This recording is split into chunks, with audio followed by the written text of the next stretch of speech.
Hello out there, I'm the oldest nerd. Today we're talking Movement of Fire and Shadow.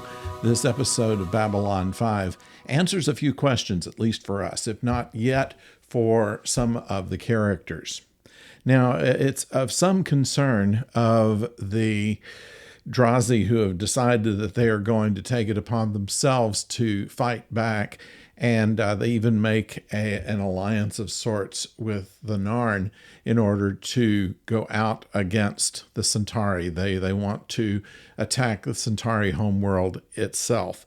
And of course, the alliance is against this because there are a lot of civilian targets on the Centauri homeworld, and they need more information as to what the motive is behind why these attacks are happening. They don't follow any kind of strategy that the Centauri would have formerly used, and they're not a people that change a whole lot. There's also a lot of violence among the Centauri that are on Babylon 5, and Vir, of course, is held in a protective, undisclosed location, shall we say. Nevertheless, he asked for Franklin and Leda Alexander to help because he has gotten word through diplomatic channels that a lot of the ships that are destroyed in the battles around the Drazi system are not returning bodies. And usually their bodies are left over for this, and the treaty says that you return the bodies to at least some neutral observers so that they can be accounted for, returned to their homeworld, and the normal kinds of burial rites are observed.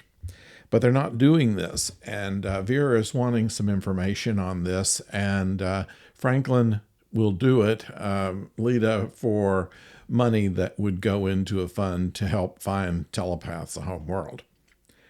So we get the episode started that way. We know that since the Drazi are going to start an attack on, or want to start an attack on the Centauri homeworld, that Sheridan wants to send some White Stars out there to provide some kind of defense for them so that they don't become part of the war and at the same time try to keep anybody going off on any kind of kick from attacking the Centauri homeworld without any kind of reason to do so, since it's mostly civilian targets there. Meanwhile, on Centauri Prime, Londo gets himself released from custody and is finally able to see the regent, but not before he talks with the Minister for Defense, who is very adamant that the only ships that Centauri has out there are defensive ones, and they are within the Centauri system. They haven't been going through the shipping lines at all. Now, his arrogance makes you think, and has made us think all along, that he's doing some things under cover of a not completely mentally stable regent, but he insists that everything that he has done has been under the direction of the regent. So finally, Londo gets to see the regent and starts to see what's going on here. The regent doesn't have completely all of his faculties, but he understands what's going on more than anyone else does. He says, this is what they've told me is going to happen, that this is going to be the night of my death, and you'll be emperor tomorrow, and I'm glad I'm not going to be here to see it, kind of thing. But he knows that there's going to be an attack on the homeworld, and before the end of the episode, Londo sees that too. Meanwhile, Delenn is en route to the Grey Council. She has managed to talk to them and make some kind of agreement between them and Earth to build more White Star vessels for in order to continue to make the alliance hold together.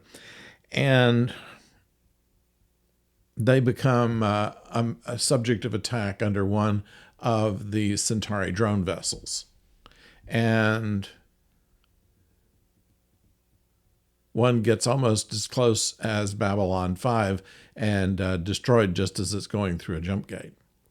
So what we find out here from the investigations of Leda and Franklin is that these are basically drone ships and they're not controlled by the Centauri. So the defense minister is actually telling the truth, despite the fact that he's so arrogant about it. And while the regent seems to know what's going on, he doesn't seem to have anything to have done with it except to not stop it. And that's where the breakdown is. So on the Centauri end, Londo understands now what's going on, that another group, possibly the people who were in with the shadows, were the ones that were influencing him. And then by what Franklin and Leda find out is these drone ships are controlled by something that the shadows knew about. So the shadows have not completely left us, unfortunately, at least in some of their biotechnology. So what we have here is a situation to where we don't know what's going to happen with Delenn and Lennier, who are practically dead in hyperspace without jump engines. We don't know just what the state of Centauri Prime is going to be once the Drazi attacks them. We don't know if Sheridan is going to be able to stop them in time.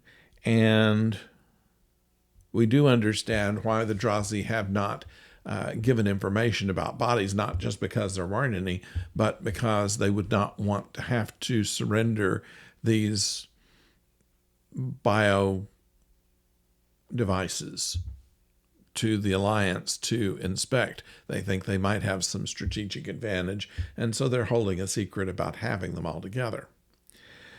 So all of this is